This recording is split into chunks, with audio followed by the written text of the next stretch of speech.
Hey everyone, welcome back to Movies Are Life, the podcast where we celebrate the best of rom-coms, one quirky love story at a time. I'm your host, Nathan Chandler, and today we're hitting rewind and turning up the volume for a movie that'll speak to your inner music nerd, High Fidelity, number 20 on our 50 best rom-coms list. I'm excited to have two separate guests join the podcast where we will be talking top 5 lists, final obsessions, and the kind of heartbreak that makes you question all your romantic life choices. First, I'll be welcoming in my longtime best friend, Abel Cass, and then first-time guest, Marisa Boyd, who actually has experience working at a record store and who I have always deemed as someone much cooler than me. So let's get to it. Let's welcome in Abel. I would not be a very good friend if I didn't say I'm super proud of you and impressed by you I listened to episode 100. Oh, great. I kind of, lost track. I don't listen to every episode all the time. My commute, you talked about getting a commute, mine's a lot shorter than it used to be. And so there's not the same ample opportunity to just dig into all of the podcasts that I used to. But yeah, man, congratulations on episode 100. I know. It's great. Yeah. Thanks. I appreciate it. So are we going to be like 101, 102? What am I? This is 101. 101.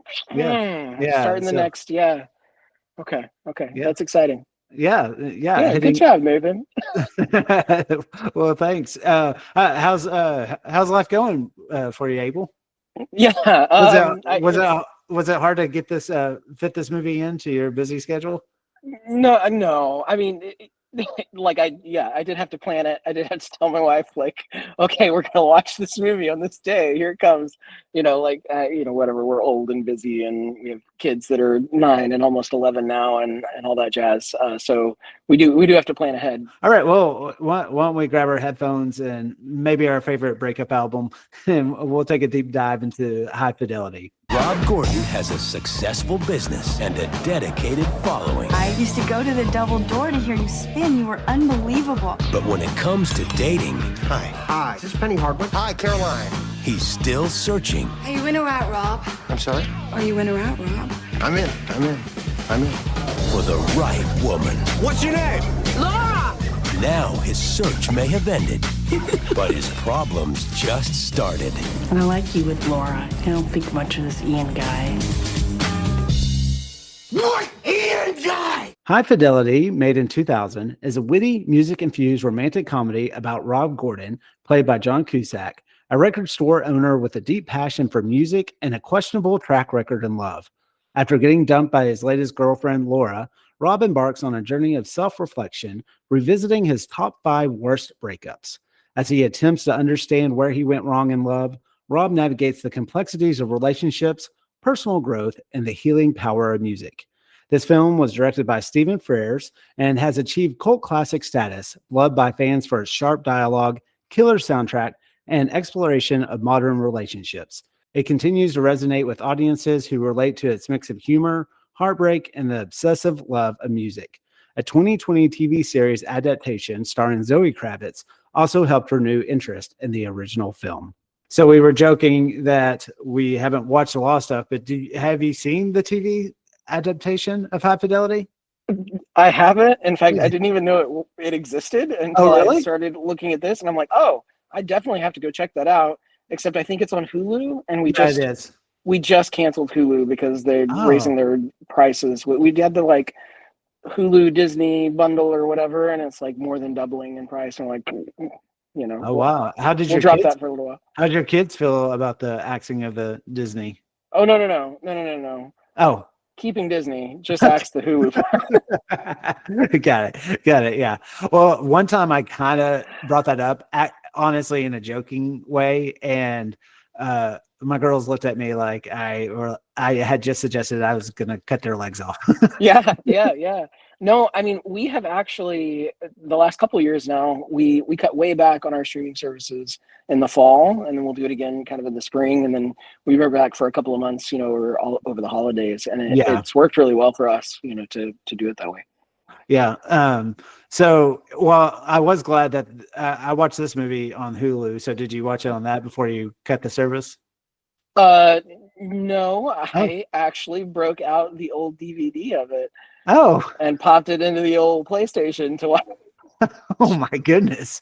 Yeah, that is, yeah. You just wanted Yeah. you wanted to get in the mode of 2000 with this That's movie. it. That's it. Took me right back.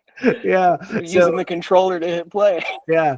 So do you remember when you first saw this, or would it have You been know, at Baylor?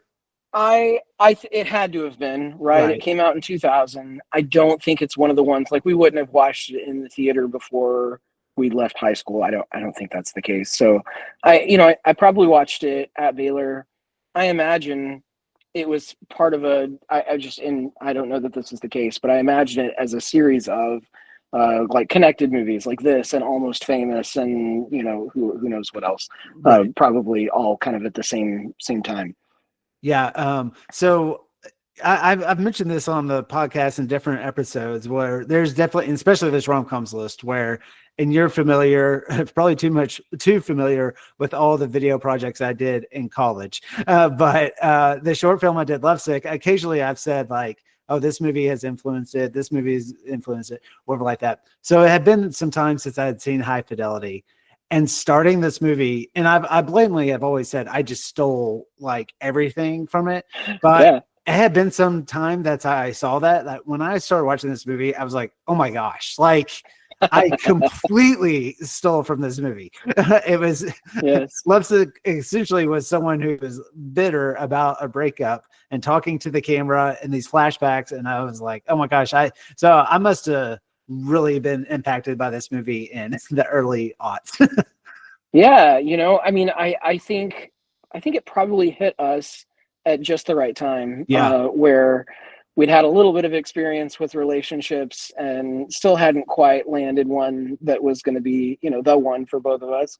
And we're probably still trying to very much like figure things out. Not that I have everything figured out now either, but Well, hopefully a little bit better than I did back then. you've been married for over 15 years now, right? Oh, yeah, for sure. 16, yeah. I don't know. I mean, the man child is still in there, right? Yeah. Like you said, perfectly hit on what we were going through at the time, I would say, because one, kind of this obsession, right, with a relationship. Two, just stupid conversation about, we'll get into like top fives, but just the cultural talks that like you do have at that time about like movies or music or whatever. And then I was going to say the third, the fact that he owns this record store. I think even though I love music, not quite at that level, but the concept where, how cool would it be to own a record store? I think all those things working together with John Cusack, who as an actor, his characters, people have just generally connected with, so I think those all come together in a pretty good, neat way. Yeah, I still my dream is to be independently wealthy enough that I could have a comic book store and not have to worry about whether or not I'm actually selling any comics, right? Yeah. Like, yeah. just be there and hang out and talk about, stupid stuff all the time. I think that's kind of the dream. Yeah. Yeah.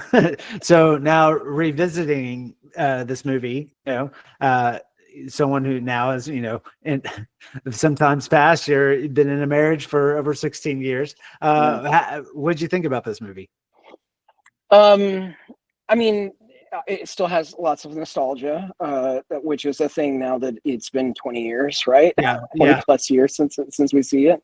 I watched it with my wife, which was a first too, or no, maybe a second. I think we watched it together once before, but it was probably early in our relationship when we were just trying to catch each other up on, movies that we really liked. And I think probably we spent some more time discussing it this time than we did that first time that we watched it together. And I think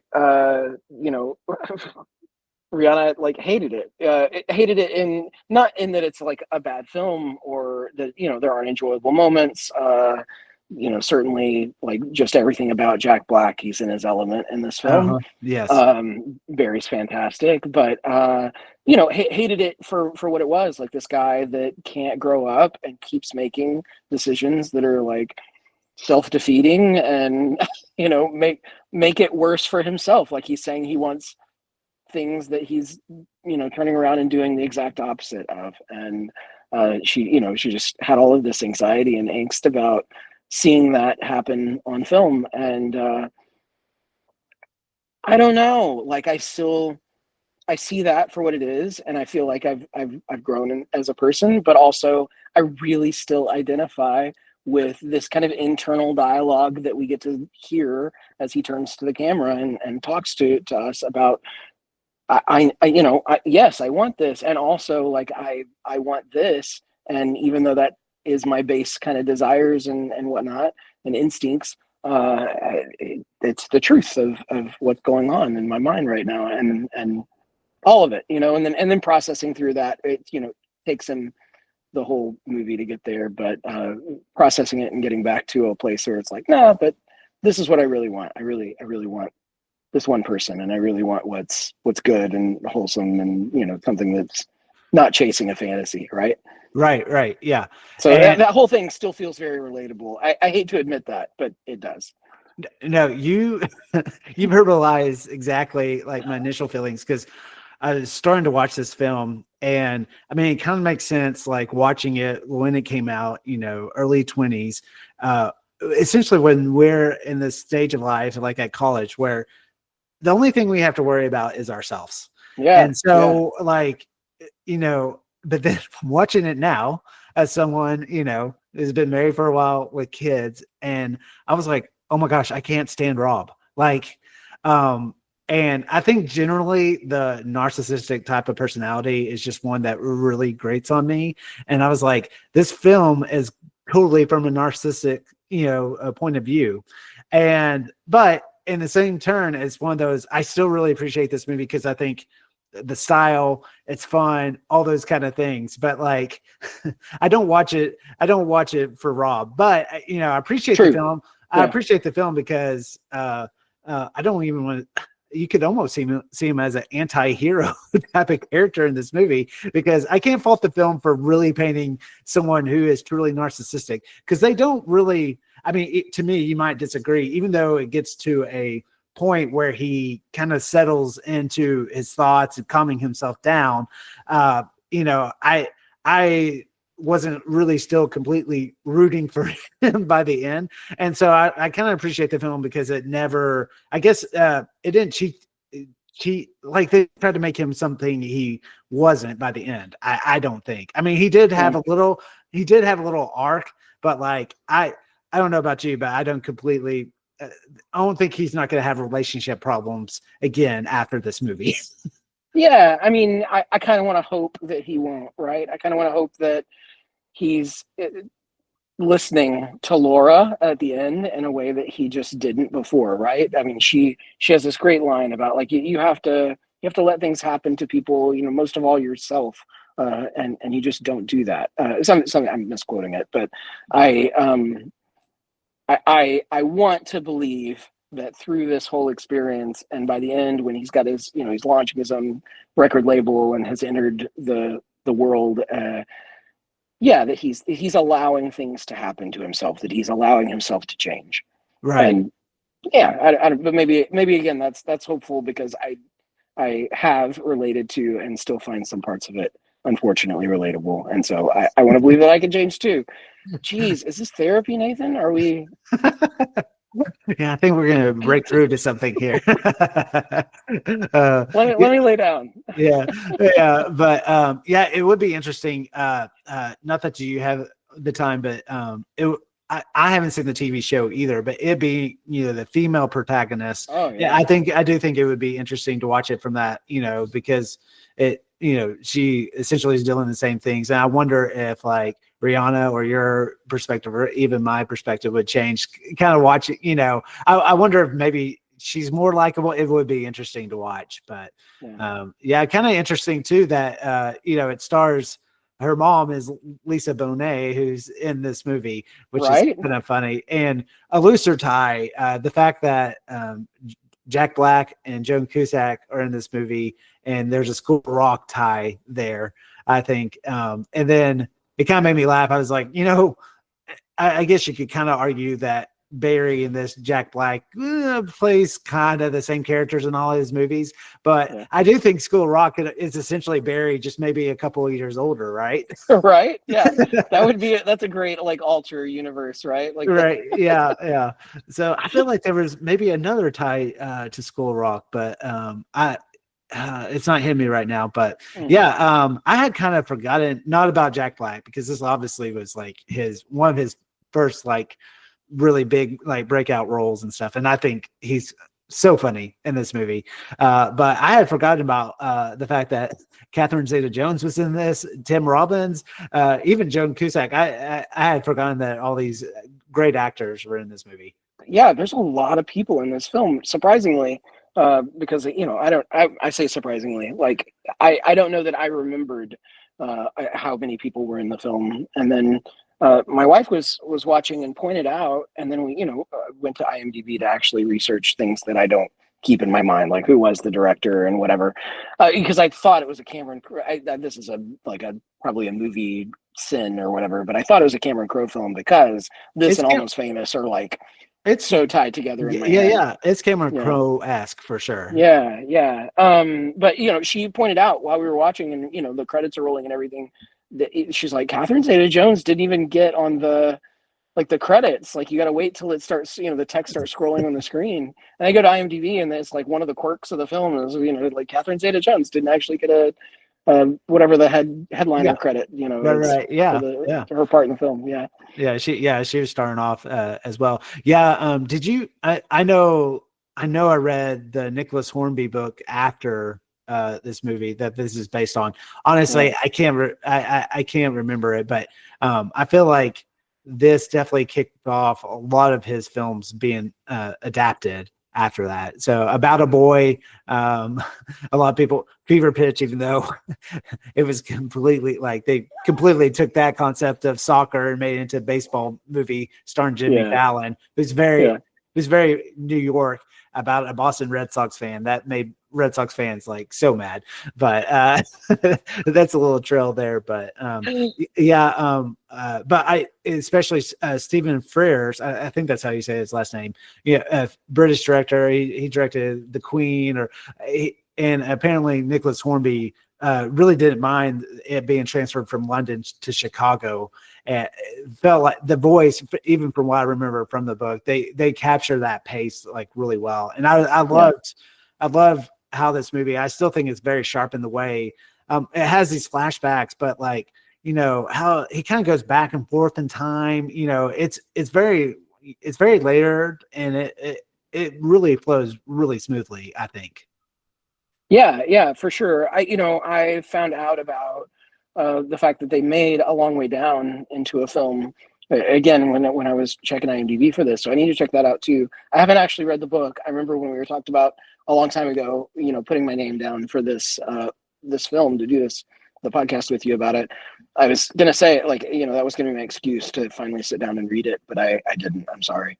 But yeah, I did. I have read other Nick Hornby books, and A Long Way Down in particular, like, I really enjoyed. And to find out that it was a movie, I need to go check that out. Oh yeah.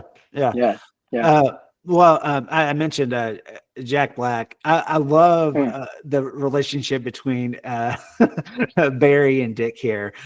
Dick is played by Todd. I'm not quite sure how to say his last name, Luiso, but their dynamic, I mean, in this movie, I love it. It's just so funny. Absolutely. And I do think you could make a pretty decent critique that Jack Black doesn't stray too far from this character until he hits maybe Nacho Libre. When you completely separate him from from the music scene, right? Because that's such a part of who he is, I think, as a person. I don't know how much he's actually having to act. Maybe he's a real different person in real life, but I get the feeling like this is kind of who he is. How much you want for it? Oh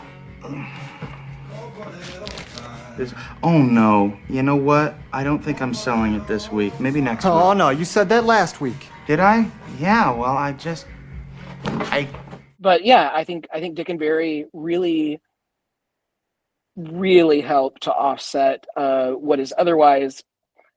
I told Rihanna, I was like, one of my critiques, and you talked about being inspired by this, and I don't want to hit it too hard, but I like the film, and it's a lot of him turning and looking at the camera and talking. It's a lot of kind of just overlay and whatnot of his voice, and I think, I don't know, I think there could be like a dramatic audio book, right? Like that is just as interesting and thought provoking and fun to enjoy than this is. I don't know that the film part of it, like there's one part where he's talking to the camera and he's on a bridge, and I'm like, why are we on the bridge? What are we doing on the bridge? And I was like, it took me out of it for a second. I was like, oh, probably because he's talked to the camera in every other location they could find at this point. Yeah, yeah. I mean, I've seen this kind of on the list as, a lot of films have been set in Chicago. I mean, I think those who are from Chicago really love this movie, have taken it in. I think the record store is supposed to kind of be a symbolic area of Wicker Park, which was at that time a real budding place for artists. I'm making it sound like I really knew about this, but this is actually just reading this like on the internet a little bit, but like Liz Phair and some other artists were in that area. But one of my favorite podcasts, and they were probably the OGs of film podcasts, Film Spotting, they're based out of Chicago, and they have a top 5 on every episode they do. And they've always said that this movie highly influenced just not only their podcast, but the way they structure it and stuff. So I think if you're especially from the area, this is like, you love that. And I don't know if that's almost playing lip service to, is that the right term, as far as like really appealing to that crowd of like, oh, you want to have a movie set in Chicago? Like maybe those external scenes, maybe connect with those people a little bit more. Yeah, I mean, I think they're timing is everything, and I think part of what landed probably really well for this movie at the time that it released was it was right about the time when the internet was really giving voice to a lot of people who otherwise had to find this hole in the wall store where other people wanted to talk about the same things that they wanted to talk about and go as in depth and create a top 5 where all of the references everybody got and knew about and were able to participate in. And I think, the internet has become that location for everybody now. Here's like a step back in time to when this was a physical place that people went and found. He talks about, I think he compares it to, fetishes or something in the film, but he talks about like, you have to intentionally, like, we picked this spot because people had to intentionally come find us, out of the way. Yeah. I mean, I've had to resort to basically Google chats with my friends, just to talk to them about movies and stuff like that. And but I will say, not to take away from these, but the few episodes I've been able to do when you have a physical person in front of you, it does change so much. Now you're in Houston, I'm in Oklahoma. So like, that is the great thing about technology, but there is something I think tangible to having those in-person conversations, which, I mean, harder to find for sure because we're older now. We have families. I mean, that's just life. But it has to be different a little bit. I mean, that's why I feel like coffee houses are probably still real popular and things like that. So definitely. Yeah, but I also thought you were a perfect person to talk about this movie because I almost think of you in the sense of the conversation with music, because I've always had probably a more level of appreciation for music. And then, I mean, you create these playlists and I'm like, how do you even know of these artists and that sort of thing? I do, it's a thing. And as I've gotten older, like part of it is like a really intentional effort. Once upon a time, I think I was just always looking, like just all the time, because I had the time for it. And again, you hit the nail on the head. Like there was a time when all we worried about was ourselves and we didn't have a lot of other responsibilities. And so, chasing new music and new sounds and stuff like that was just a part of what I did all day long. But it is as much as I can squeeze it in now too, but I think even more so it becomes a really intentional thing that I do in the new year as I start to plan and prepare for a spring playlist. And the autobiographical reorganization of his vinyl records speaks really, really poignantly to me, because that is why I do these playlists.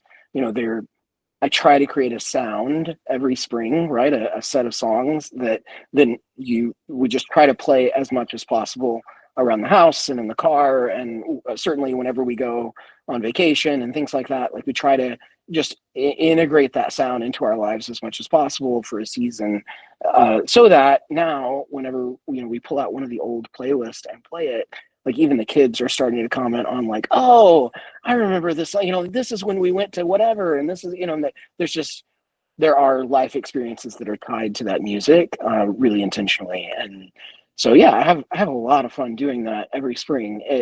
There are some years when it's been so busy, especially with kids when they were young, that it really felt like work to do it. But Yeah. but those are some of the best playlists, because Yeah.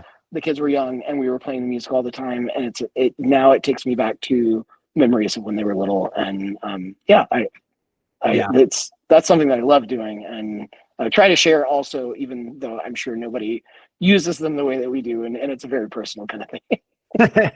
Well, yeah, no, I mean, I definitely remember making mixtapes for sure, but definitely when the advent of making mix CDs came about, I was totally into that. And then even when Whitney and I started dating, making different mix CDs, and then even like getting to know her family, like, I don't know if they even remember this, but they would get stocking stuffers of like basically kind of a best of the year and that type of stuff.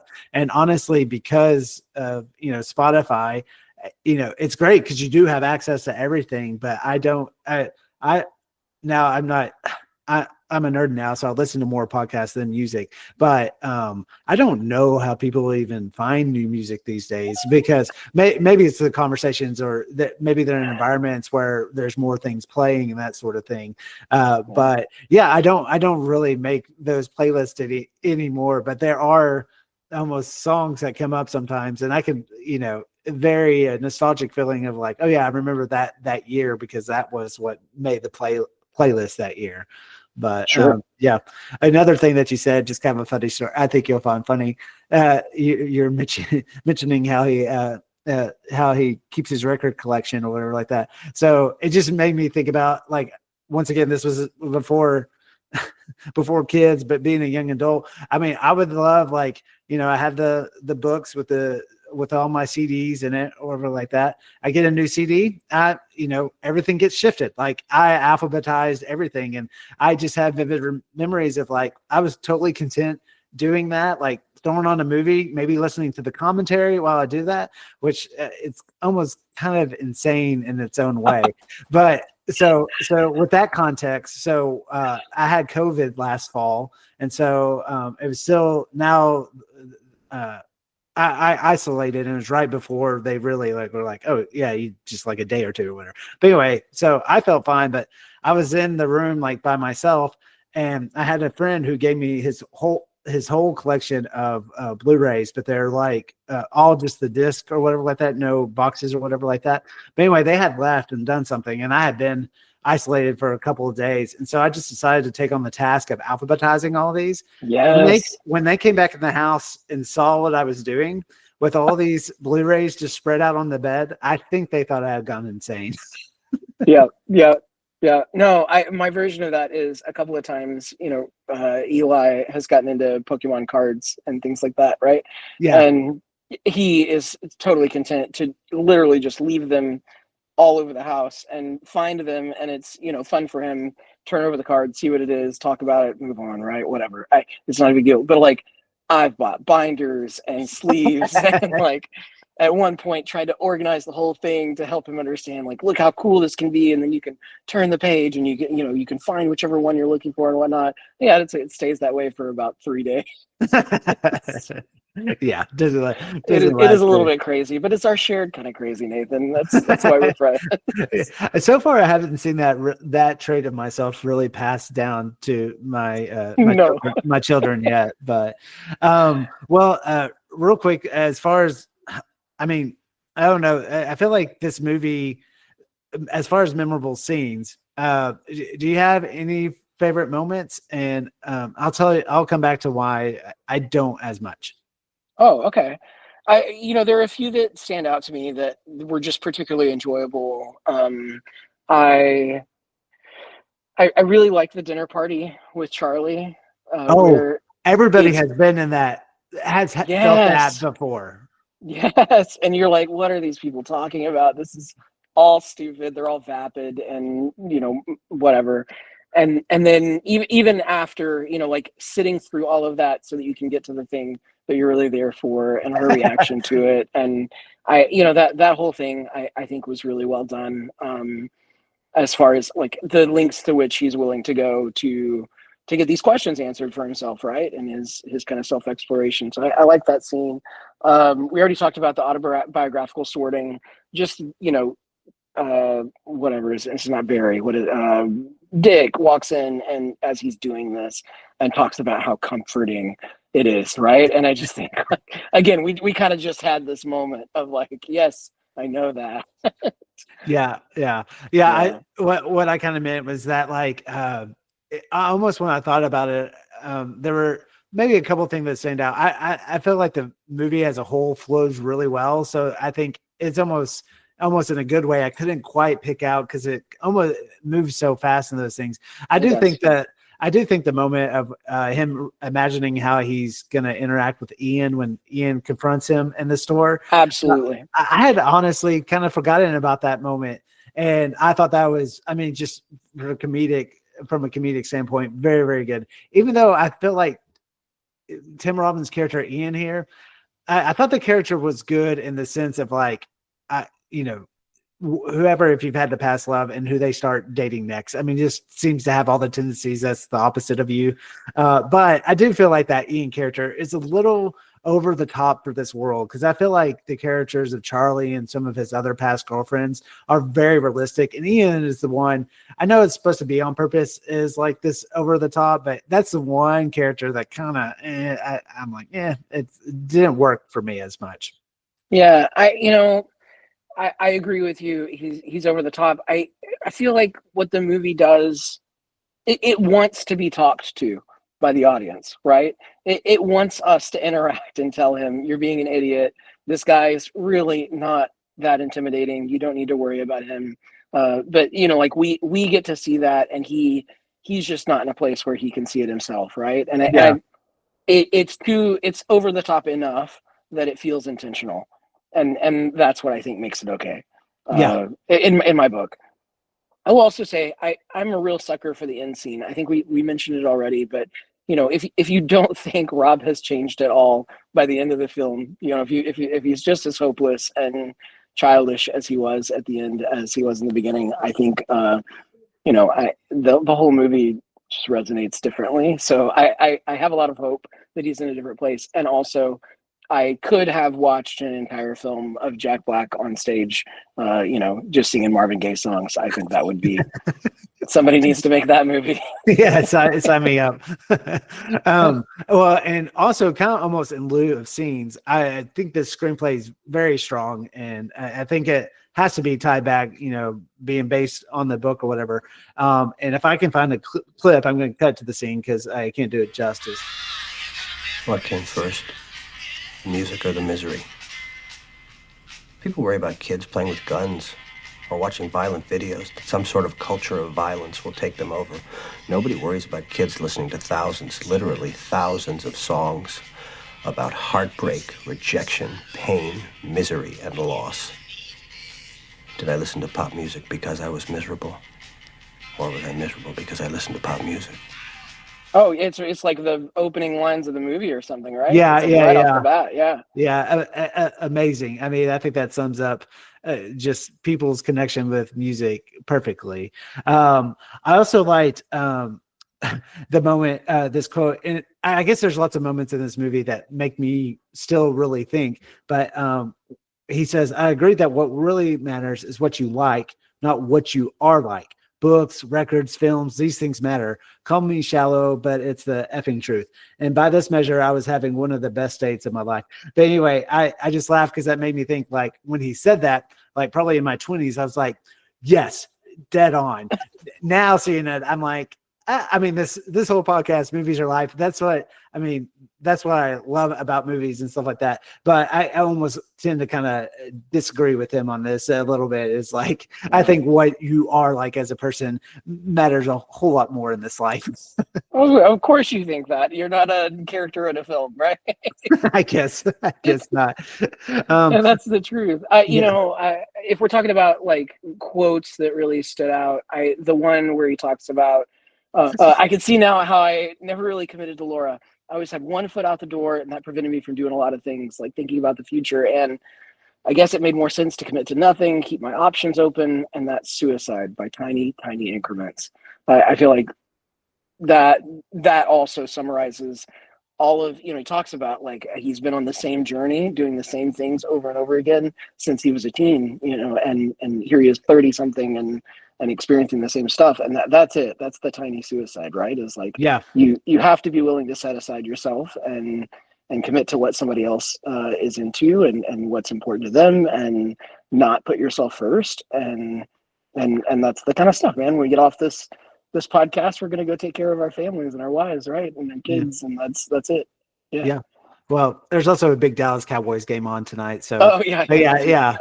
I might have to completely ignore them for a couple of hours. I'm just kidding. And also, I want to make note, another quote, and Laura says it to him, and how she challenges him to, this start his record label and all that. But you're making something. You, the critic, the professional appreciator, put something new into this world. And the second one of those things gets sold, you're officially a part of it. And I love that because there, as a creative person, there is something where you jump into that field. I've always said that, like, no matter how horrible the movie may be that you're watching or whatever like that, I always keep in mind, but at least those people actually did it, right? Anyway, I really like that moment. And that's almost something he is like scared of doing, even though he owns this record store, he loves it, loves music and all this kind of stuff. There was probably always that part of wanting to do more with it, but being afraid to jump into that, because once you do, you're really putting yourself out there. Yeah. I didn't write this one down, but they dialogue about that too, right? Him and Barry and Dick talk about, they're watching Marita Sal on stage, right? The Zoe. Yeah. No, sorry, wrong. Lisa wrong. Bonet. Mom. Yeah. Lisa Bonet. Thank you. They're watching her on stage and they're talking about like, oh yeah, someday I want to, be with a musician or whatever, right? And I'm like, oh yeah, I want to be in the record. I want to be in the liner notes. And he's like the kid, and the punchline is like just somewhere in the background, Movie Musings. We kind of texted a little bit about this. So in lieu of all these other kind of different questions, we thought it'd be fun to quickly challenge each other on a top 5, because this is very much what this movie is, or whatever like that. So I'm super nervous about this. Yeah. Did you make some for me, or I have 2 options. Okay. And I prepared my own responses. Okay. But then Okay. And so and I came up with these. I try not to think of them myself, even though you can't help a little bit, but like I'm trying my best to do it on the fly as well. So okay. So I have 3, you have 2. So I'll start off with mine. And then I thought, try not to overthink this. We're just like spitballing here, right? Because very much like the movie. So top 5 music moments in movies. Ooh, okay. In no particular order. We can't go in order, or else no way. Time with this. Okay. Yeah. I think when the piano kicks in and Forrest Gump at the end. Oh, okay. Yeah. With the feather, super Yes. powerful. I think. See, this is why you should have let me prepare ahead of time, Nathan. You wouldn't survive in championship vinyl, I don't think. No. Pause the recording. I'm gonna need time to think about it. Oh yeah. By the same account, whenever Rage Against the Machine comes in at the end of Matrix, Okay, when yeah. Neo flies off, Yeah. right? Yeah. Great music moment. Uh-huh. I think Marty McFly, Yes. Back to the Future. Yeah. Oh, yes. Yes. Good one. Okay. Where he takes credit for a musical style that a generation of Black people made. Yeah, it's exactly. Yep. Yeah, but it's real fun in the movie when it Right. happens. Throw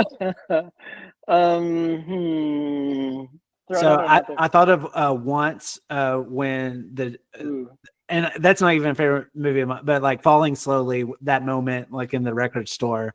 I thought of Almost Famous when they sing the Elton John song on the bus. Yep. And then, oh gosh, it's like I even thought some other ones. Let's do Elephant Love Song in Moulin Rouge. Yeah, perfect. I just saw that on Broadway. Oh, yeah? How's the Yeah. Broadway version? Enjoyed the show a lot. And to me, I like the Elephant Song better in the film. It kind of flowed definitely a little bit better for me, but yeah. Oh gosh. I even mentioned this. Oh, here we go. The Graduate, when he falls in the water and it starts playing. Yeah. Simon Garfunkel. Yeah, very good. Yeah. I can't help but think of Quentin Tarantino and Reservoir Dogs. Stuck in the middle when he cuts the ear off. Okay, yeah. You were going to. I went somewhere else. I was going to when they dance in Pulp Fiction. Yeah. Oh yeah, definitely so many good ones. Okay, so what's yours? Yeah, that's way more than 5. Okay. I went a kind of a different direction. Okay. Top 5 movies about self-discovery. Oh my gosh. that's really, really deep. But super broad, right? Because it could be about a hero realizing, or it could be about, realizing I'm not the hero or something, whatever, right? It doesn't have to be so self-discovery. Oh my goodness. I did prepare some answers on mine. So do you want me to kick you off? Yeah. Okay. So SLC Punk. Oh, okay. I've actually never seen that movie. What? Yeah. Oh, see, that's another one that I feel like it just dovetails with this one really, really well. Okay. Yeah. That's the one. The line there is something like if the me now could meet the me back then, I would have kicked the me back then would have kicked the shit out of me. Oh, okay. Yeah. Okay. Yeah. Mothers. Yeah, I was gonna pull the Jack Black has a colorful word for him pulling a more modern reference out in one of his top 5 lists, but my super modern reference is we just watched Inside Out 2. I think it's a brilliant movie about self-discovery. Yes, very much. Right? If you don't learn to love your own anxiety a little bit by the end of the movie, you need to watch it again. I think they did a great job with it. Yeah. I had Almost Famous there too. Almost Famous, I feel like when it's a movie about realizing like, yeah, you're the writer, like you're not going to be a part of the band, you're not going to be a part of that lifestyle, you're just there to write about it, right? Yeah. And appreciate it. Yeah. I had Eternal Sunshine of the Spotless Mind. Oh, good one. Yeah. And then another one that I even just in thinking about it, I'm like, oh, I need to go watch that one again too. The Secret Life of Walter Mitty. Oh, I remember, I think we went and saw that like as a family at the movie theater, like when it came out. I don't remember much about it, but I remember us being kind of bored during that movie. Oh no, really? Yeah. So maybe I need to revisit that one. So yeah. Okay. So off the top of my head, I'm just going to try not to think about it too much, but Jerry Maguire, for sure. Ooh, I mean, good. That's all about self-discovery. What about Tootsie starring Dustin Hoffman? There you go. Let's see. Oh gosh, I had another one. Boogie Nights. Mark Wahlberg's character. A lot of self-discovery in that one. There's one that I don't know that I've seen. I've only heard about. Yeah. Oh my goodness, Abel. I love that movie. Oh gosh, So I was doing really good flowing there. Oh, sorry. Well, Toy Story, Buzz. Oh, there you go. Yeah. Huge self-discovery there. Oh, that's also a really great song moment in a film. Oh, that was one I was going to think of. Not so much the first one, but the third one. No, the second one, where Jesse gets left behind, and it's the what's her name, Sarah McLachlan? Yes. Mhm. Yeah. Yep. Oh, just Yep. heartbreaking. So, and you mentioned it. This is kind of stealing it just because you mentioned it, but The Graduate. I mean, that's all about like self-discovery, right? Definitely. Yeah. Definitely. So, quickly, top 5 movie soundtracks. Ooh, okay. So I had that one on mine too. So I'm prepared for good. this one. Okay, good. All right. Again, no particular order. Guardians of the Galaxy. Okay. Yeah. I think you could probably put all 3 of them on there. Yeah. Garden State. Okay. For us. Yeah. I feel Oh, like, yeah, for sure. There's probably a whole generation of people that don't care anything about that, but Right. was perfect for us. Romeo and Juliet, Baz Luhrmann. Oh, yes. The whole thing's fantastic. Top Gun. Okay. Yeah, of course. We have played beach volleyball to that soundtrack. Yes. Has to be on there. And then with our shirts on. Yeah. I'd take my shirt off for anything. And then again, a more modern take. Spider-Man Into the Spider-Verse is just a fantastic soundtrack. Oh, okay. Yeah. I think of Almost Famous. Love that soundtrack. Forrest Gump was a very influential. Yeah. Just the score is great too. Oh yeah, very much. The Big Chill is a really good soundtrack. Okay. Yeah. Yeah. And then gosh, a lot of country music film that I wouldn't get. Pull out one. Yeah, because I wouldn't put it on the list, but I'm sure there's great ones. Oh, well, I remember my parents owned the soundtrack to Pure Country. There you go. Are you familiar with this? No. Oh, the movie starring. I'm not. Movie starring George Strait. The famous song from there is like songs about the heartland or something like that. Wow. So yeah, there you go. Yeah. Oh man, I'm trying to visualize that bookcase I used to have of soundtracks. But yeah, those are not quite 5, but those were some of the ones that came to mind. I definitely owned the Back to the Future soundtrack. Even though it's probably not the best, it had some good Huey Lewis songs on there. But yeah, there you go. Yeah. So the last top 5. So I thought this would be a little fun. We've made reference to it, but we both went to Baylor. But what are the top 5 movies that make you think of your time at Baylor? Let me phrase that. Not how I connect with it, but just like movies, just like, I think of my time there. Maybe the first time we watched it or something like that. Oh yeah. Well, number 1 on the list, and this one I will put in order, has to be Scream, because we had a roommate that watched it once a month the whole time we were there. Love you, Kyle. Yeah.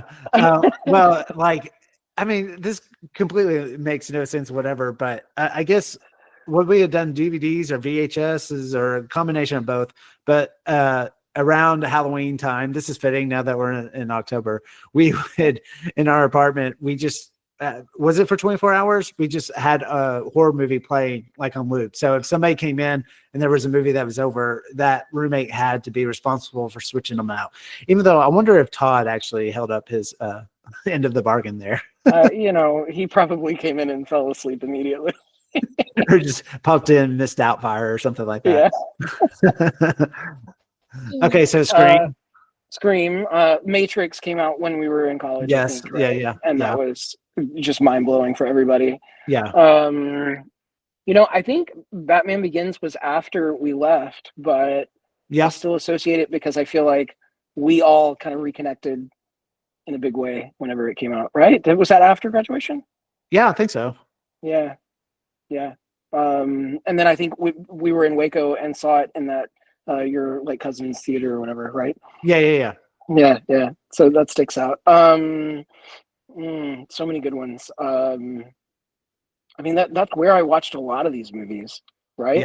Yeah. Moulin Rouge was like huge, and then we all sang it, and then we all quoted it and all the things, right? Yep. Okay, I'll give you mine real quick. Come on, yeah. That came up. no particular order. The Lord of the Rings, Return of the King. That was definitely like my senior year. But I remember we went to the midnight screening of that, and I had a friend who had a final the next day. And I just remember, I mean, people still make the joke about that movie having multiple endings, but like, I just visibly remember him like getting out of his seat every time and then having to almost dejectedly sit back down, going like, "Oh, I am so screwed for my final coming up." The Royal Tenenbaums was really big for me. Fight Club, I think that was definitely like probably how many people had that movie poster on their walls. I would have to. It's generalization to say the things of Tarantino, but I honestly, that was probably the first time I saw Pulp Fiction. And so, but probably dived into like his canon for that. And funny enough, the fifth one is Jackass the movie, because I remember going to see that in the theater, and I've never heard a theater laugh as hard as like any other film or whatever like that. So I have very big. Old School was another movie I remember. There you go. It came out Absolutely during that time, but yeah, and also strangely, Requiem for a Dream. Thank you. That's the one that I was actually going to throw in as soon as you said Pulp Fiction. I'm like, oh yeah, Requiem for a Dream, because I remember specifically in that film thinking I couldn't watch this in any other setting. Like this has to be done while I'm in college. Right. I know. This is like, you're like, these are the films I'm supposed to watch like at college. Yeah. So, not that I ever have partaken in drugs or anything like that, but even at 20 something watching that movie for the first time, I was like, never doing drugs. Rom-Com Rankings. So the first category, romantic chemistry between the leads, 1 heart being the lowest, 5 being the highest. I'm interested. What do you give it here? I give it a solid 1, Nathan. Oh, good. We're on the same. We're in lockstep there. Just the fact that we haven't, and this wasn't on purpose, the fact that we haven't even mentioned Laura in this conversation is, I think, very indicative of her presence in this movie. Yeah. I wonder how intentional it was, because so much of his realization is that he's not seeking something fantastic, right? Fantastic in the sense of like a fantasy, right? So he's not chasing just the good looks and the whatever exotic whatever, but that he's coming back to something that's simple and basic and wholesome, right? That delivers, I think, is the word that they use in the movie. Yeah. And I wonder because I looked her up because Hajel J, or however, I'm sorry. No, I'm sorry. I'm glad you're butchering it instead of me. Yeah. It's a terrible language from what I've heard of it. But I think she's made a lot of films, right? It seems like she's quite the Dutch actress in foreign film, and just we don't know anything about her. And I wondered when I saw that, of like, oh, I wonder if that was why they picked her for this role. Yeah. And I almost feel bad. I actually don't think she is bad in the movie. I think she's good. But as far as the like this category, chemistry, connection between the two, I just it's a hard sell for me. Yeah. So okay, the second category, the best friends aspect of this. What do you think it? Also a solid 5. We've talked about Dick and Barry are fantastic. We didn't mention Joan does a great job as the sister, and just kind of chiming in with all of our voices in the film of whatever she calls him, right? Oh, and I want to say once again, been a while since I've watched this movie. I had forgotten that aspect of it, and the stuff that he had done leading, and I like that turn in the movie actually as a viewer, because even up to that point I wasn't a huge fan of Rob, but like when she comes in and you start hearing about the pregnancy and him cheating and all these things, I was like, oh my gosh. Yeah. I mean, he even says, I am, what he says he is. That whole sequence is really uncomfortable, but really well done, because we go from thinking, oh, he's just kind of childish, to thinking, oh, he's really a scumbag, Yeah. to then hearing his own, take on how complex the situation was, and why he kind of behaved the way he did. Not that it's excusable, but that, there's more to the story, and I thought that was really well done. But all of that to say, the best friends are the best part of the movie. Yeah, for sure. Okay, the third one, the soundtrack. I'm interested to get your take on this one. Yeah, I give it a 3. Okay. I feel like it could have been a lot better than it was. So, you passed on the link to me. I hadn't actually looked it up by the time you sent it on to me. So there's 2 Velvet Underground tracks, which is great. Yeah. But there's no Jesus and Mary Chain, which seems like just an obvious omission. Like, I feel like everything that was recommended in the store should have shown up in the soundtrack somewhere. Yeah. I don't know what it's like to manage all of the rights to all of that stuff, but it seems like a real missed opportunity. They did have the beta band. Yeah. They did do a great job of playing the Stevie Wonder song from the 70s, I believe, which is phenomenal. Yeah. In the movie where they make a joke about all of the crimes that Stevie Wonder commits in the 80s and the 90s. I love that they end the film with a Stevie Wonder song from the 70s. Yeah. That just feels like a really, sweet moment in the film. Good job. And I don't know. I feel like maybe I would feel differently. So the Spotify link to the soundtrack doesn't have the rights to listen to the Jack Black version of Let's Get It On. Yeah. And so maybe the whole thing would, bump up to a 4 or 5. Yeah. Right. And probably maybe even jump up to that and I'm sure there is, where Spotify, where people have collected all the songs that they do talk about about this. I'm glad you said that. Maybe this is why we're friends. I'm in lockstep with you as well. I gave it a 3 because I thought it was good, but being someone who's not, this pure music purist, it was one of those soundtracks that I felt like maybe I should like these songs more than I do. Type of thing. But yeah, I'm with you.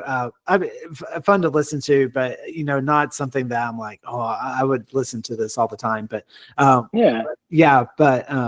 you're probably right. It probably had a lot to do with what they could actually license and repackage and resell. So yeah, for sure. Yeah. Okay, so 4th category, chase scene / declaration of love. I don't know how you saw this category. There's not a pure chase scene, but I actually thought about where they have the conversation in the diner, and he kind of, that moment. Is that what you thought about with this category? That's what I zeroed in on as well. It's got to be the closest to his declaration to her, which seems like the one that matters the most, since he's the one that's acting like an idiot. There's no lingerie. And I have lingerie. Oh, yes, you do. You have great lingerie, but you also have the cotton underwear that's been washed 1,000 times, and it's hanging on the thing. And they have it too. It's just I don't have to see it because it's not in the fantasy. Do you understand? I'm tired of the fantasy because it doesn't really exist, and there are never really any surprises, and it never really delivers. Right. I'll give my ranking first, just so it doesn't seem like I'm copying you every time. But I gave it a solid 3. I thought it was a really good. Scene, but especially in the dialogue, kind of it felt very true to life of how these characters would talk to one another. But once again, not something that I really think about at all when I think about this film. Yeah, no, I agree with you. I've referenced it several times because it's where he talks about the fantasy, because he's talking about underwear, right? He's talking about the underwear that's been washed 1,000 times versus the lingerie. And she's like, I do have lingerie. She's like, yeah, you have great lingerie, but that's not what I'm looking for. You're missing the point, right? I feel like what works about the scene, the part that makes it feel like real life, is the conversation is kind of out of the stream of consciousness. It kind of, I think as an audience member, maybe it's just me, but hopefully not just me. You kind of wonder where he's going with this, right? Like, what is this scene here for? But he really sticks the landing when he says, like, no, like, I don't want the fantasy anymore. I want want something that delivers. You know, I think that's why I gave it a 3 also. Mhm. And I think the fact that he sticks the landing in the conversation and gets the point across is what matters and makes it feel relatable. I couldn't give it any higher because I don't, you know, I think you're not too far off. I'm hopeful and you're suspicious. Who knows? Who knows if he really does a better job after the end of the movie, or if he just goes off and cheats on her again and, you know, jumps Yeah. to the next rock or whatever illusion he makes. Yeah. Yeah. What's Lisa Bonet's character's name again? Marie DeSalle. DeSalle, but yeah. If she comes in that record store again, like what's Rob what's doing? he gonna do? Yeah. Yeah, her apartment's so cool. Why would he not go there again? Right. Looks straight out of a Buffy the Vampire Slayer movie. Right. That cowboy hat. I wrote down the quote because he sticks the landing. It says, "And I'm tired of it. I'm tired of everything else for that matter, but I don't ever get tired of you." Yeah. Good. Yeah. Very, very, lots of good quotes in this movie. Okay. Last category, rewatchability. Yeah. I gave it a 3 here also. Oh, okay. I think it's a great film. I again have a lot of nostalgia for it. I enjoyed rewatching it. There's not anything overtly like, you know, that makes it like something that you kind of cringe at rewatching, the way so many old movies I think aren't now. But I also don't think it's like, it's not something I'm gonna pop in just for funsies. You know, it's gonna be to show it to somebody else. I think that's when you bring it back out, right? Okay. Oh, you've never seen High Fidelity? Yeah, let's watch it together, right? And enjoy this film for what it is. Yeah. I ranked it pretty high. I gave it a 5 because actually this movie kind of has really stuck with me after I finished watching it, which kind of like surprised me, especially because of my feelings towards Rob. But I really do feel like if this came on just at any point, I think I would get sucked into it. And even though it clearly has a narrative, it almost acts that you could come in at any moment of the movie and just kind of appreciate what's like going on, like in the moment and that sort of thing. So I really dug it. And like I said, it almost kind of shocked me, like, oh my gosh, this movie influenced me way more than I even thought it did. So maybe my ranking's a little higher because of that feeling, but Sure. it was kind of one. Whitney didn't watch this one with me just because I kind of watched it on my own time, and I was kind of like, oh man, this one would have been fun to watch with her. But yeah, so yeah. But well, cool. Well, kind of wrapping up High Fidelity, kind of interesting with another movie, as we just covered, The 40-Year-Old Virgin. Almost similarly, even though this is totally about romance and relationships and stuff, it's not a film I necessarily think about as a rom-com. Even though very different movies, but comparing it to The 40-Year-Old Virgin, another movie, as you had mentioned, a movie about self-discovery. Like, I almost see it like more of a movie about that than so much the romance, even though when you look at it, I mean, that's all that's being talked about: breakups, get together, confronting old girlfriends and all that kind of stuff. But I don't know, kind of wrap it up. Like, how do you see this? Yeah, you know, I told you I listened to the 100th episode on 40-Year-Old Virgin. I feel the same about that. The last one that I was on, I think, was over a year ago, and it was While You Were Sleeping. And then this, you know, While You Were Sleeping, I think, was a step closer than either of these two films were. But neither of them, and especially this one, I don't think they at all fit into the same genre as You've Got Mail and Sleepless in Seattle, and you know, like, not at all the same kind of film, right? And at the same time, I don't have a problem, you know, widening the lens a little bit and including it. I feel like that makes for a good top 50 list, right? Is throwing some things in there that really play with the genre, maybe play with people's conceptions of what, you know, what follows in that category. But yeah, I agree with you. It doesn't. I wouldn't put it in a rom-com category if I were just picking, right? I would stick it in Eternal Sunshine of the Spotless Mind, which I don't know, maybe that's a rom-com also. I don't know by this definition. Yeah. but again, feels like something else, right? Oh yeah, no, Yeah. definitely for sure. Well, I appreciate you taking the time. Now I'm to, upset. Why isn't Eternal Sunshine of the Spotless Mind in this I, category? I mean, I don't know, but yeah, Let's do that film, Nathan. I know. Yeah, I'm down for that. Yeah, it's an amazing movie, and it's been far too long since since I've seen it. So Yeah. yeah, but well, thanks for talking about this one, and yeah, hopefully you pull out some. Do you own a record collection?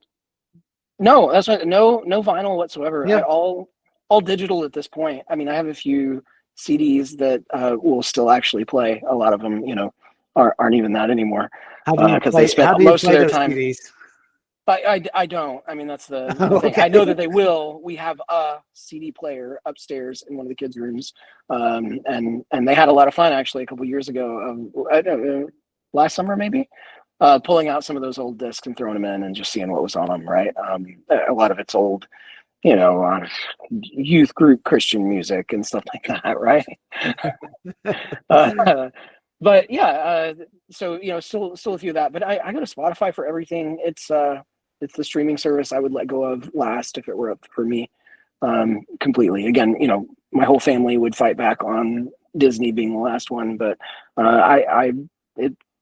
digital music is where it's at for me now. So Yeah. I have lots and lots of playlists in Spotify, and I'm constantly kind of creating new ones and trying to hone in on different sounds and stuff like that. So I'm prolonging this conversation for some reason, but so how do you just like talking to me, Nathan? I like talking to you too. I know. So how do you discover new music? Is it through Spotify? Like, is it things that it recommends to you? Yeah. Or is it just because you're around young people all the time, you just know what's hip and cool? No, there's very little of that. They listen to a lot of terrible music.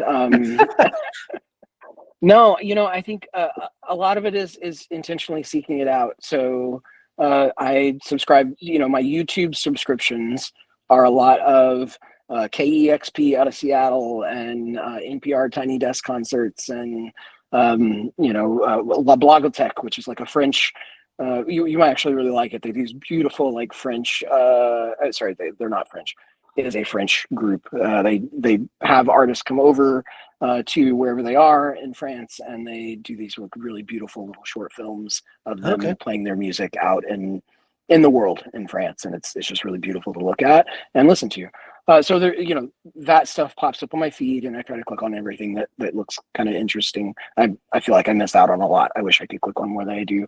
I do use Spotify recommendations a bunch, but that kind of stinks because that gets into like algorithm stuff where it's giving me the same stuff that I always listen to anyway, and I get frustrated by that because it's like, yeah, I want you to push me a little bit more. I want to discover something new that I can really appreciate. The last couple of years, it's been a really intentional effort to try to go back instead of just looking for new music. Try to go back to old stuff that that I missed. Stuff from the 50s and 60s and stuff like that that maybe wasn't just the top 40 list kind of stuff, right? Stuff that got recorded and has been kind of lost or missed for a long time. So a lot of it's seeking it out, and again, it's a really intentional kind of thing. At the beginning of the new year, I try to sit down and make time for that because it's important to me to stay connected that way.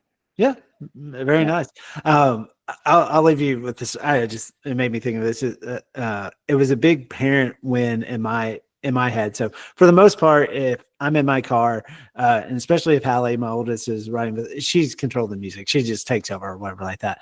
But Hayden, our youngest, is a little bit more where she kind of, I would say, quote unquote, allows me to play what I want to play or whatever. But the other day she was in the car with me and we were pulling in, and the song Linger by the Cranberries came on, and she started singing along to it.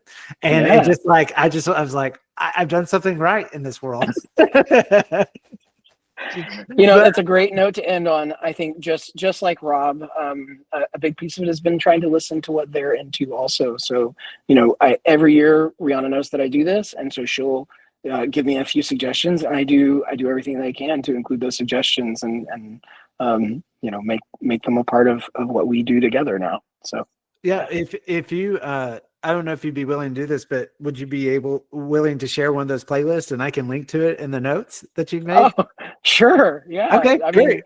mean, you know, I don't know if anybody will enjoy it, but you're welcome to listen to. I'll just give you the most recent one if that works. Yeah, I like it a whole lot. It's a little jarring for people that have never gotten to one of my playlists before because I pull from a lot of different places. So yeah. yeah. My next task, I've been meaning to do this for some time, but I'm going to build out an amazing playlist of Christian rock music that we listened to when we were growing up in Longview, and I want to share that with you. I think you'll Yes. appreciate that. Do that, please. Yeah, tooth and nail all the way. I was thinking a little bit like not as much tooth and nail, but just maybe Newsboys or some DC Talk or something like that. Yeah. How would you feel about that? Or would you just Yeah. you would say, I really enjoyed listening to that, Nathan? There is a time and place for everything, Nathan, and I am sure Jesus Freak comes out every once in a blue moon. Well, thanks, man. I really appreciate this conversation. Thanks for having me on, Nathan. It's always fun. Okay. Do you want me to take you to the record room for this? Oh yeah, sure. Okay, here.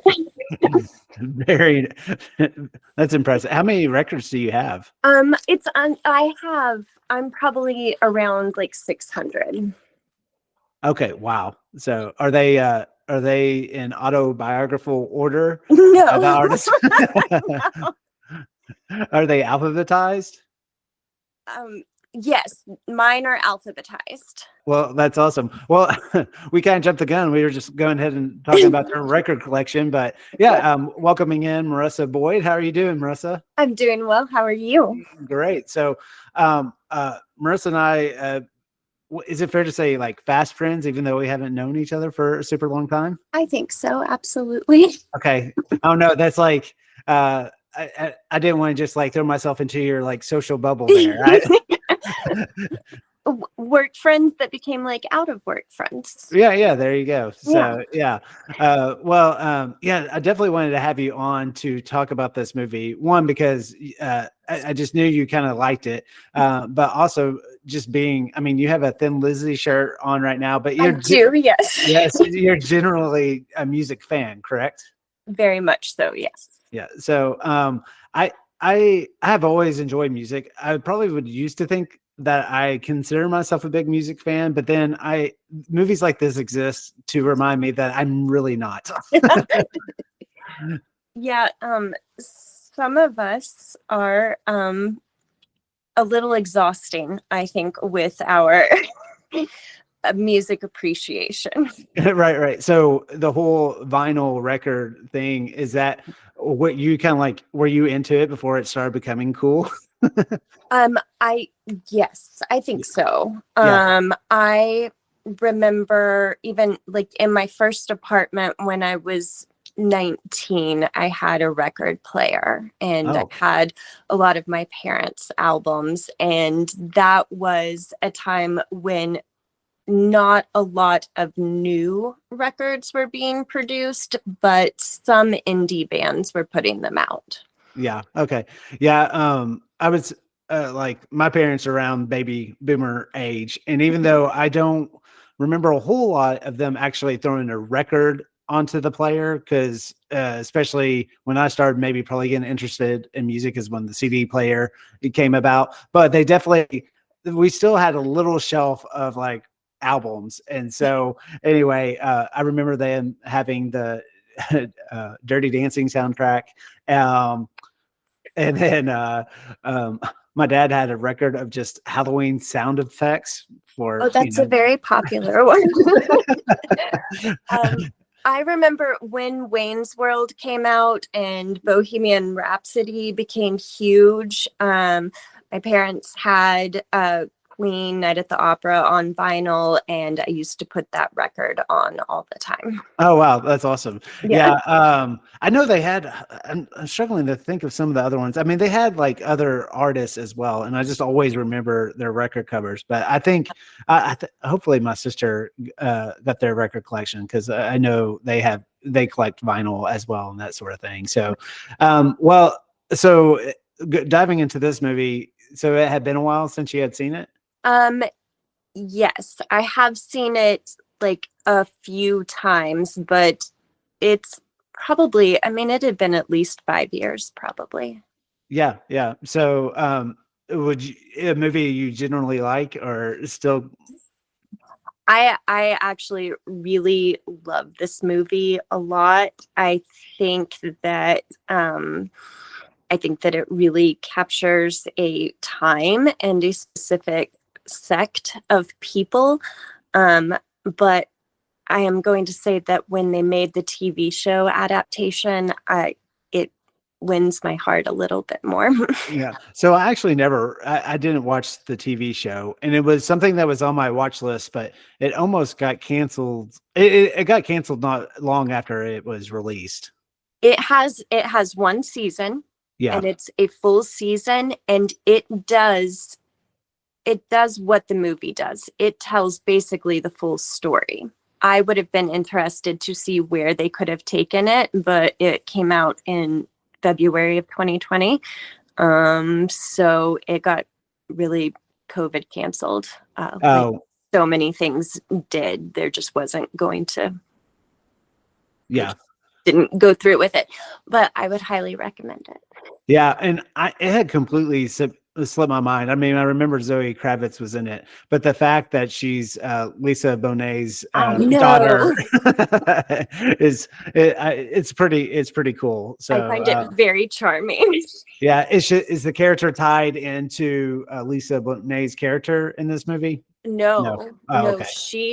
She just really plays a female version of Rob, and her name is Rob. Like, they just make it a female character, and basically show that these aren't really just dude things that he's going through. Like, they're very human. Yes. So what do you like about High Fidelity? Like the movie.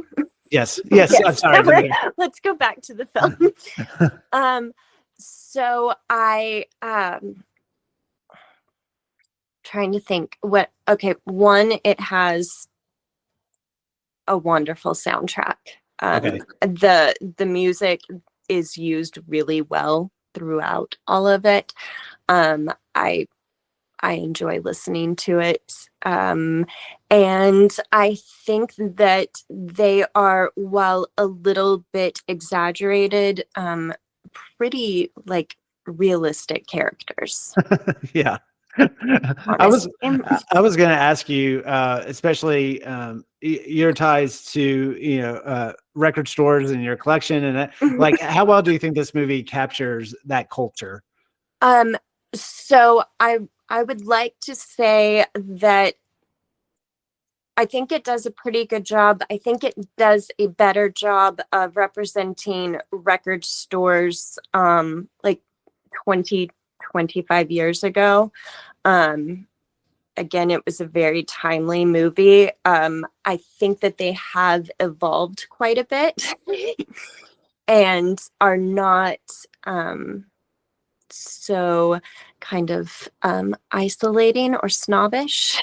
Yeah, I was about to say they're probably a little bit more approachable now. Yes, we're all still snobs, for sure, but we try not to be off-putting with it for the most part. Yeah. But it is really frequently a very masculine space. Okay.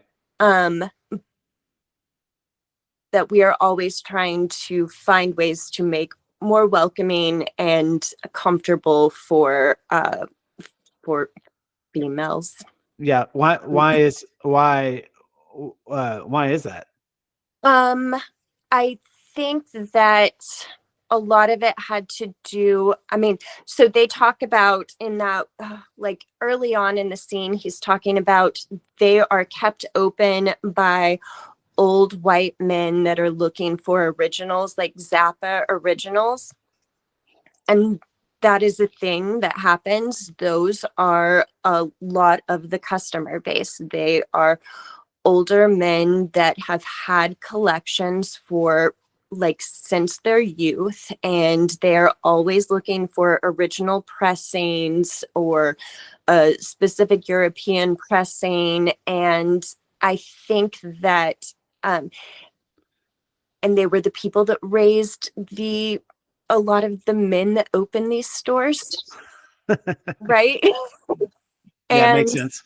and so there were a lot of connections and conversations, and it becomes like accidentally kind of a gender specific place. Yeah, yeah. And then you have to find ways to overcome that and make it more comfortable.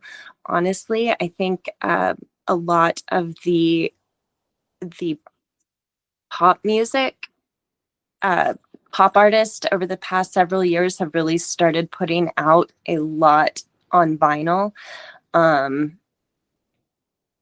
Really significantly, Taylor Swift has done a lot for the record industry and has pulled a lot more like new young female audiences into the record stores, and it's shifting things. Yeah, and I even saw that the store in Norman, even like Sabrina Carpenter, who's really big right now, right? Like you had was it like a midnight release type of? Yeah, we did a midnight release for Short and Sweet and played the album, and the store, like both of the stores, filled up and did a midnight sell and sold like 20 copies of her album in 30 minutes and several other albums. That's that's cool. Well, it's cool and such a as I mean, I can easily lean into the digital age of everything, is just as far as like easy access to stuff. It's very nice in that way, especially with films and stuff like that. But it's cool to know that it's kind of turned around where kind of bringing back that excitement or some kind of effort into like what you collect. And I know there's been a big movement as well as far as with physical media with movies, just like especially with the Criterion Collection and that sort of thing. Absolutely. And I think that people recognize that there is, I mean, especially after years of everything was on streaming, everything like books were digital, all of this, there is sort of this realization that like tactile experiences and physical copies of things are pretty joyful. Yeah. Very, very. Yeah. There's something about, definitely holding it into your hand and kind of almost not in a weird way, but kind of connects like the consumer and the artist in a way. Like very much so. And you get the liner notes in that, or you get the photographs that were included inside of the albums and things, and you get a more personal experience with it. Yeah, very much. Yeah, I like how this movie, especially, was made in 2000, and it does capture that. I mean, honestly, now I would be more comfortable going into a record store, but I guess I was when this came out, I was about almost 20 years old, and I would have been. There was definitely in my hometown of Longview this record store, and I would go in there, and I wasn't looking for vinyl, but I'd always look at used CDs and stuff. And I was like super intimidated every time going in. And I love that scene, especially, well, Barry does, he basically attacks several of their customers, but yes. I think those interactions are the kind of standout comedic moments of the film. Yes, they're hilarious. And I've had those experiences with people at record stores. I don't think it happens as much now, but I've definitely had them where they were a little judgmental. Yeah. It's like, don't. Yeah. Oh, well, I'm going to put you on the spot here to kind of close out this conversation, but don't overthink this, because I know you might have a tendency to do this, but if right now somebody was wanting to start a vinyl collection, what are the top 5 records you would tell them to buy? And let's just say overall just appreciator of music. Okay. Let's go ahead and pull from Barry a little bit and say Dylan's Blonde on Blonde is very important and you should have it in your collection. I think that Blondie's Parallel Lines is one of the best. Carole King's Tapestry. I'm saying too much, sorry. Top notch. Then I'm going to go with just my modern favorite and say You Need Something, Anything by Jenny Lewis. Oh, yeah. And then T-Rex Electric Warrior. Okay. No Metallica or No, I hate Pantera. I'm totally kidding there.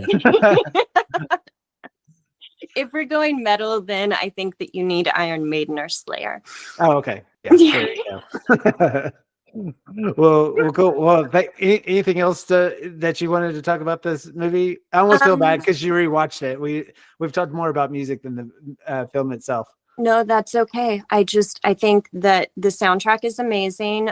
Both the movie and the TV show use Ann Peebles' I Can't Stand the Rain beautifully. And I had fun rewatching it. Okay, I do have to ask you this because I won't go into. I talked with Abel and great length about this. Rewatching this film, it had been a while. I was not a huge fan of Rob, the character. No, he's an ass. Yeah, he's a horrible human being.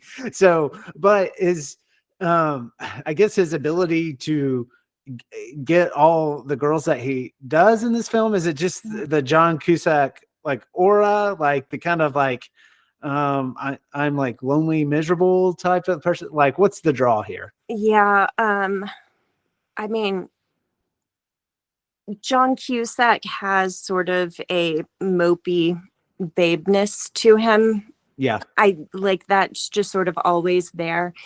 Really, when I watch the movie, I have to make him younger in my mind. Because so many of the things that he is doing, like I understand what he's doing. I want him to have grown out of it by the point that he's at. And I know that a lot of that is the whole point of the movie and where we end up with, but I still have to subtract a few years. Yeah, gotcha. Yeah. I kind of also, even though like it seems like 2000 wasn't that long ago, even though almost 25 years now, but just the amount of smoking that he does in this movie, it was just kind of interesting to see now, because I don't think you would, see that as much. I like In the Office was a little shocking to me. The rest of it, I was like, yeah, that tracks. Yeah, that's funny. Yeah. Oh, but also the skateboarders that are outside his record store as well. Like that kind of brought me back to like, especially high school. Like there was definitely a group like that. Oh yes, there always is, and I will say that creating the label is the really natural evolution for the record store. Yeah, it made me think. Honestly, I can't remember his name, but I was a nerd who came in early my senior year of high school and worked on editing videos, because we actually had like Longview High School broadcast news or whatever like that. Ooh. And so, yeah, I made little videos on the side, but this other guy would come in as well, complete like skater. And he would always have footage of him and his buddies skateboarding, and he would always cut them together with some kind of punk music track or whatever. Yeah. I loved watching skate videos in high school. I saw many, not quite willingly, but yeah. Well, thanks for doing this. I'll let you enjoy the rest of your afternoon. Thank you so much. Have Yeah. a good one. Yeah, and we'll have you on to really truly dissect a movie on sometime. I can't wait. Okay, awesome. Thanks, All right. Marissa. Bye.